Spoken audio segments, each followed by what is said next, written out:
Yo, what's up mga homies? So mga homies, ito na uli yung update dun sa RS660 na nire-rebuild uli natin mga homies na. So ayan siya. Tanggal na, baklas na lahat ng kaha niya. Tapos napalitan na rin natin yung mga parts na dapat palitan dito sa motor na to. Dumating na lahat, kompleto na lahat ng parts niya. So ayan siya mga homies. So, pagkatapos na ito mga homes, pakita ko sa inyo kung ano yung mga ginawa natin dito. Kaya sa ngayon ito lang muna. Pakita ko lang sa inyo yung mga piyesa na ikakabit. So ito yung kulay niya. Tapos ito yung original na tangke. Ano lang to, isasaklob lang yan dito. Parang pinaka-cover niya lang. Tapos ayan yung mga fairings niya.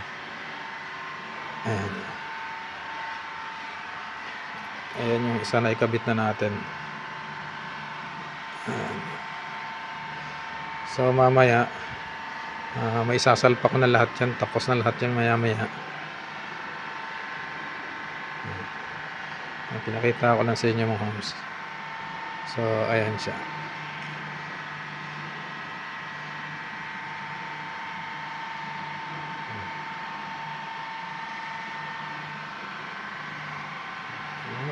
Ayan yung kaha.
So ayan mga homes, no?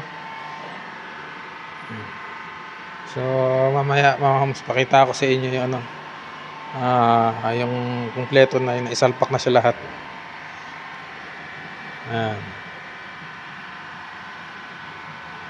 Thank you mga homes. God bless.